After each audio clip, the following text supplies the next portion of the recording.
Devant tes yeux, tu as un assistant IA capable d'utiliser WhatsApp et d'avoir la possibilité de faire énormément de tâches grâce à ces 6 sous-agents juste ici. Calendrier, email, LinkedIn scrapping, CRM, LinkedIn, création de posts et génération d'images et aussi génération d'articles de blog. Alors, tu penses que ce n'est pas possible, mais regarde, là, je vais te prouver que ça fonctionne. Donc, comme tu peux le voir, on a un genre de main agent, le directeur qui va lui déléguer à chacun de ses sous-agents. Et le but, en fait, à chaque fois, c'est que nous, on lui envoie juste soit un texte, soit un audio directement sur WhatsApp pour qu'il puisse créer quelque chose avec un de ses sous-agents. Donc, on peut le tester dès maintenant si on le souhaite, donc pour que tu vois un peu ce que ça donne.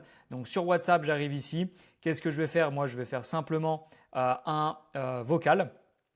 Est-ce que tu peux me créer un événement sur Google Calendar pour demain? Donc le but ce serait de l'appeler par exemple test. Le but c'est qu'il soit entre 17h et 18h, donc c'est le mardi 8 juillet 2025. Le but c'est aussi d'ajouter un Google Calendar, enfin pas un Google Calendar mais un Google Meet directement à cet event. Voilà, tu vois, je n'ai pas été très clair, mais on va voir comment ça réagit juste ici. Donc comme tu peux le voir directement, on a un chemin qui est choisi, sachant que là j'ai envoyé un audio, on est obligé de le faire passer par plusieurs étapes pour qu'on puisse transcrire cet audio pour avoir du coup le transcript et le donner à notre directeur agent. Et donc comme tu peux le voir ici, il a travaillé avec l'agent calendrier, pour du coup normalement nous créer notre event pour demain. Donc là, je viens de recevoir un message ici sur mon téléphone. Tu as peut-être dû entendre aussi dans le son. Donc, on va aller voir. L'événement test a été créé pour demain le 8 juillet 2025 de 17h à 18h. Donc là, on a bien le Google Meet qui a été créé. Donc, on va quand même aller vérifier. Donc, on regarde ici. Donc, on voit un événement test qui a été créé. On voit un Google Meet, etc. Donc, franchement, très lourd. Ça fonctionne très bien. Et ça, tu vas pouvoir le faire en fait avec tous les autres. Donc, je vais te présenter chacun des sous-agents. Donc, comme tu peux le voir, là, on a le main agent, et on va avoir tous les sous-agents. Si tu veux copier cet agent et les 6 sous-agents, tout ça, c'est dans les commentaires. Donc, comme tu peux le voir dans les commentaires, je t'offre 100 workflow IA pour automatiser ton business. Donc, tu as juste à aller dans les commentaires pour pouvoir, pas dans les commentaires, mais plutôt dans la description pour avoir le lien et rejoindre du coup les 100 workflow IA pour automatiser ton business. Et dans cette vidéo, du coup, on va essayer de voir comment les construire. Donc, ça va peut-être être une vidéo assez longue, mais le but, c'est d'aller dans tous les cas à l'essentiel. Donc, on commence déjà avec le main agent, donc en gros ici. Donc tout ça en fait, tout ce qui va être connexion assez complexe, je ne vais pas pouvoir te montrer, je suis désolé parce que sinon la vidéo elle pourrait durer 2 heures. Là, si je fais un genre de build en direct de cet agent, il faut savoir que ça prend à peu près 2 heures pour tout construire de zéro. Donc ici, tu vas avoir un premier node. Donc tout ça en fait ça s'appelle des nodes. Donc WhatsApp, ici ça va être un trigger. Donc comme tu peux le voir ici, on va avoir le trigger qui, dès qu'il reçoit un message, ça démarre et on est parti. Donc ça, on ne va pas le connecter ensemble aujourd'hui, mais dans tous les cas, tout se passe sur Meta Developer. Donc il faut que tu crées ton application. Donc moi, je suis désolé, ce genre de connexion, c'est réservé à mes élèves premium. Dans tous les cas, tu vas pouvoir retrouver énormément d'infos dans le lien dans la description. Donc là, en fait, pour le faire passer par 3 chemins, donc le but, c'est de le faire passer par texte, soit audio, soit pas supporté. Donc là, en fait, ce que tu vas mettre en place, c'est une règle. Donc tu vois ici, on va avoir une règle, enfin plusieurs règles du coup. Donc si le message WhatsApp, c'est du coup un texte, il va passer par là. Si c'est un audio, il va passer par là. Et si c'est quelque chose qui ne matche pas, et bien très clairement, on arrête tout et on redemande. Donc normalement, en fait, quand tu dupliques, ça qui est assez cool, c'est que tu n'as pas besoin de faire toutes ces configs. Parce que normalement, quand tu dupliques, tu as déjà tout qui est copié-collé, à part les connexions. Ce qui est logique parce qu'il y a des clés API, il y a des accès privés. Donc en fait, c'est à toi de faire tes propres connexions pour qu'ensuite, derrière, tu puisses l'utiliser. Donc ensuite, tu vas avoir la partie HTTP request, donc juste ici. Donc ça va permettre en fait de recueillir ici un fichier sous forme de data, en fait sous forme de c'est binaire en gros, ce qui va permettre en fait derrière à notre nodes sur OpenAI de pouvoir récupérer cette fameuse data et pouvoir en fait le transcrire. Donc là, tu vois, ici on a ce que je viens d'envoyer tout à l'heure. Donc, est-ce que tu peux créer un événement sur Google Calendar pour demain? Donc le but ce serait de l'appeler par exemple test, tu vois. Et en fait, il a tout récupéré pour ensuite le donner au main agent. Donc le directeur. Le directeur, lui, en fait, ici, il va avoir ses 6 sous-agents. Mais avant ça, on va déjà lui créer ici la partie en fait mémoire. Donc tu n'es pas obligé d'avoir une mémoire telle que celle-ci. Donc ça c'est une mémoire RAG, c'est pour lui donner des directives, mais bon pour ce genre d'agent normalement il n'a pas vraiment besoin. Tu peux ajouter une simple mémoire, donc en gros les simples mémoires, hop si j'enlève ça, pardon ouais non, ça c'est un outil, autant pour moi, je reconnecte. Si tu regardes ici, tu vas pouvoir en fait avoir plusieurs types de mémoire. Donc en fait, la mémoire simple suffit amplement pour celui-ci. Hein. Tu n'as pas besoin d'aller chercher très très loin. Là, c'est vrai que j'ai été aller à chercher du Postgres et du Supabase. Donc ce n'est pas vraiment le but. Tu peux juste rajouter une mémoire simple hein, et enlever cet outil, d'accord, pour ne pas t'embêter. Et ça fonctionnera d'autant plus. Enfin, dans tous les cas, ne t'inquiète pas, il n'y aura pas de baisse de régime. Ici en modèle, tu choisis, donc là pour le coup on n'a pas besoin d'un gros modèle parce que sa tâche en fait c'est simplement de déléguer. Ok, tu arrives, tu reçois, tu délègues. Et donc là comme tu peux le voir c'est ce qu'il a fait, hein. Hop il reçoit, je délègue. Point. Ok. Et donc ensuite ici tu vas avoir en fait des nodes qui s'appellent en fait, donc comme tu peux le voir ici, on va pouvoir en fait ajouter des sous-agents. Ok, donc les sous-agents, tac tac tac ici, alors si je les retrouve, hop, donc déjà dans tous les cas on va aller voir nos sous-agents pour pouvoir voir tout ça. Hop, donc là, je vais cliquer sur Save. Voilà, donc là, tu vois, j'ai les 6 sous-agents. Donc, on va déjà aller voir le Google Calendar. Donc, c'est celui qu'on a utilisé tout à l'heure. Donc, on peut aller voir ici dans les exécutions. Mais on a une exécution qui a été faite ici. Donc, comme tu peux le voir, il a utilisé l'outil Créer un événement. Donc, pour comprendre un peu comment ça fonctionne, donc là, tu vois, on va commencer avec When Executed by Another Workflow. Pardon pour l'accent anglais. En fait, c'est ce qui permet à ton agent directeur, donc celui qui gère tout, de pouvoir demander à celui-ci de faire la tâche. Et donc pour ça, en fait, tu vois, donc tu n'as rien à toucher, hein, ne t'inquiète pas. On a mis un JSON ici avec query et string. En fait, string, c'est le texte que tu auras envoyé par message texte ou par vocaux. Okay, donc ici, on a du coup le message qui arrive dans notre agent calendar, donc avec son prompt. Donc lui, il faut lui expliquer, ok, tu sais faire ci, tu sais faire ça, avec tous ces outils. Donc on a toujours un outil, enfin un modèle en mini, hein, pas besoin de gros modèles, à part pour l'article de blog, tu vas voir tout à l'heure. Mais ici, voilà, on a update event, delete event. Donc en fait, à l'intérieur, à chaque fois, tu vas retrouver des éléments importants. C'est-à-dire que tu vas retrouver déjà la connexion avec Google Calendar, mais surtout, ce qu'il faut que tu fasses quand tu fais des agents IA, c'est que, par exemple, à chaque fois, tu vas pouvoir en fait dire à l'agent, ok, c'est toi qui choisis. C'est toi qui choisis ce que je vais mettre à l'intérieur.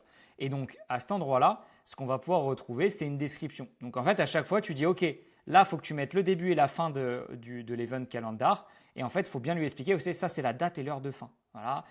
Ici, par exemple, le summary, c'est quoi? C'est le titre de l'événement. Ok, etc., etc. Et tu vas voir en fait que dans chacun ici des outils, j'ai pu mettre une description pour aider l'agent à bien comprendre. Et ensuite, tu as donc ici, il faut venir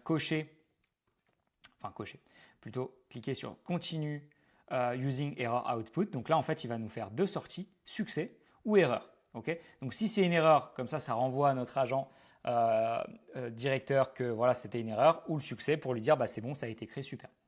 Ok.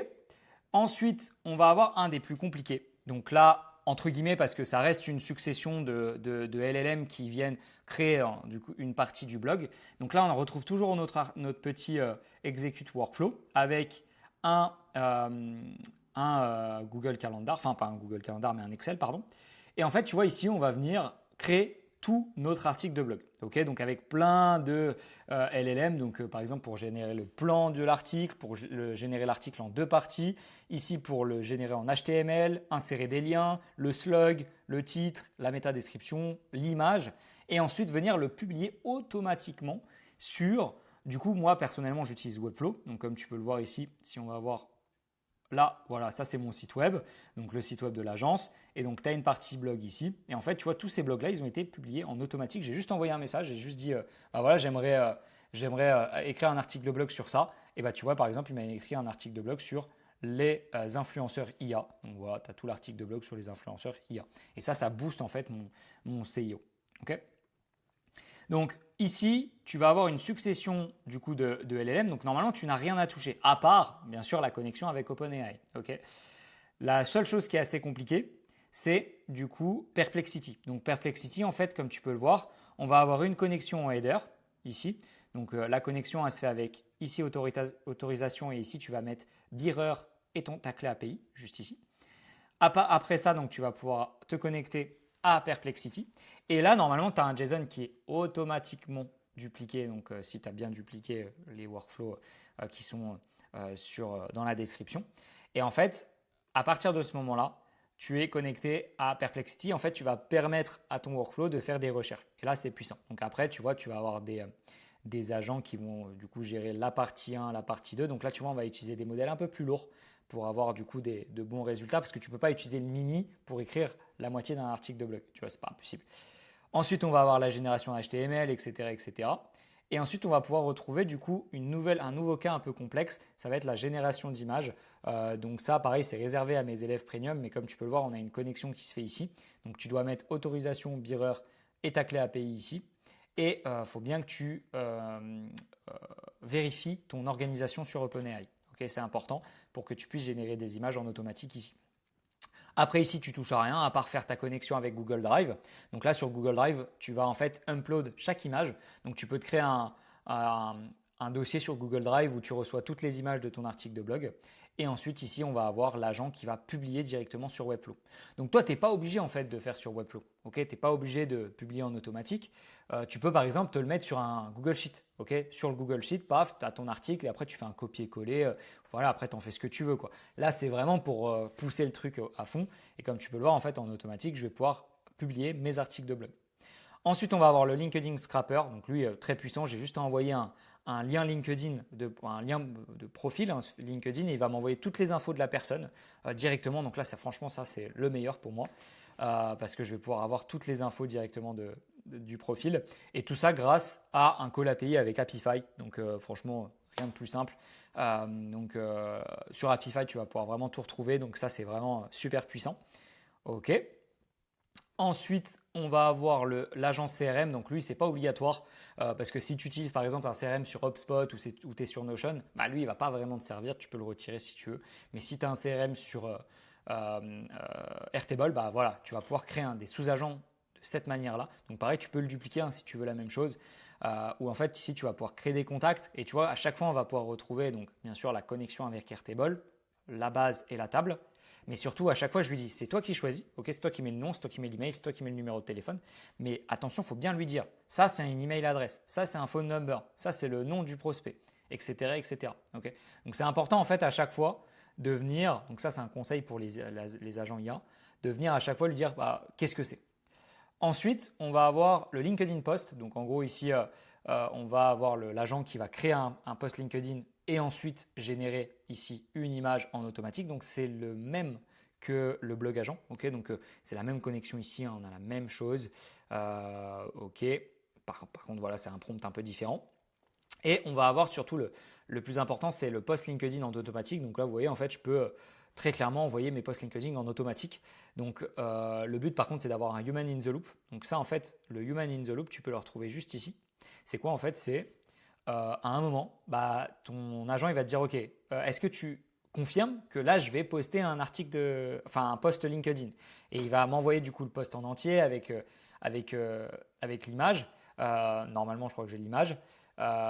Et en fait, tu vas pouvoir valider ou non si oui, tu aimes ce post et cette image. Et à partir du moment où tu cliques sur oui, ça vient dans création de post et du coup après, tu peux l'automatisation se termine et tu as posté en automatique sur LinkedIn. Et pour terminer, on va avoir l'email. Donc ça, c'est franchement un très très simple. Donc avec ici chaque outil et comme tu peux le voir sur chaque outil, comme d'habitude, on a le fait que l'agent définisse automatiquement ce qu'il va mettre à l'intérieur et bien sûr à chaque fois une bonne description pour lui dire ok ça c'est ça, ça c'est ça, ça c'est ça et tu vas voir c'est vraiment très très puissant parce que tu l'aides vraiment à réaliser l'ensemble de ses tâches. Donc voilà pour cet agent. Donc le but c'est que tu commences à construire déjà ton main agent. Okay, c'est celui en fait ici qui va te permettre d'envoyer, de recevoir des messages. Après, très clairement ici, donc je suis passé vite parce que tout est modifiable, tout est personnalisable. Parce que peut-être que pour toi, un CRM, un LinkedIn Scrapper, ça ne va pas te servir. Donc très clairement, le but, c'est d'avoir tes propres agents. Donc moi, ce que je t'invite à faire, c'est dans un premier temps de construire celui-ci. Okay, tu le dupliques dans la description, okay, tu le dupliques et derrière tu viens configurer chaque élément. Donc là en fait les éléments les plus durs à configurer c'est quoi? C'est ton WhatsApp, okay, mais tu peux ajouter Telegram. Telegram c'est beaucoup plus simple à gérer. Et du coup OpenAL. Voilà. À partir de ce moment-là, tout est simple parce que ici tu peux utiliser une mémoire simple, okay, donc je t'ai montré comment il fallait faire. Et à partir de là, tu vas pouvoir ajouter du coup des sous-agents. Et donc comme tu vois quand je clique ici sur Tool, tu vas pouvoir faire Call N8N Workflow Tool. Et en fait quand je clique dessus, qu'est-ce qui se passe? En fait il va me proposer tous les autres workflows que j'ai et je vais pouvoir choisir et lui dire voilà, ça c'est par exemple un workflow sur les actualités IA. Donc dans la description je vais dire call cet agent quand tu as besoin d'actualités sur l'IA. Okay, donc par exemple, c'est-à-dire que si tu vas sur un des sous-agents ici, par exemple LinkedIn Scrapper. Donc là, on voit Scrap information from a given LinkedIn profile. So, en gros, je lui explique qu'il va pouvoir extraire le nom, la position, l'entreprise, la biographie et plus grâce à du coup ce sous-agent. Okay, donc en fait, après, comme tu peux le voir, tu peux mettre tous tes sous-agents que tu souhaites. Et moi, je t'en propose en plus dans le lien dans la description que tu vas pouvoir retrouver 100 workflow IA que tu vas pouvoir directement intégrer ici à ton assistant. Et en fait, tu vas pouvoir vraiment te construire un assistant IA, mais sur mesure, un Jarvis pour Ironman. Et là, il va vraiment te servir. Donc, c'est pour ça que je n'ai pas passé très rapidement sur chaque élément. Dans tous les cas, tu peux les dupliquer. Tu peux tout dupliquer sans problème avec le lien dans la description. Et puis, moi, je te souhaite une excellente réussite et on se retrouve dans la prochaine vidéo. Ciao, ciao.